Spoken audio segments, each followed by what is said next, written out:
This just in, breaking news of consecutive attacks on a synagogue in Omaha, Nebraska, and a Jewish day school in Bloomfield Hills, Michigan.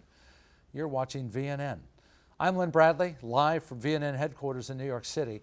Reports of a bloody shooting at two separate locations bring memories of recent attacks against the Jewish community in Paris and Copenhagen. At approximately 9:15 this morning, gunmen attacked the Temple Etz Chaim in Omaha, Nebraska.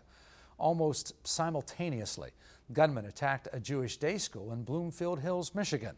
While no one is yet claiming responsibility for the simultaneous attacks, sources are telling us that the shooters approached on foot in Omaha.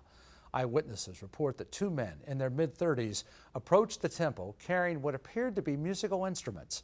At approximately 9:15, they removed AK-47s from the cases and began firing into the crowds.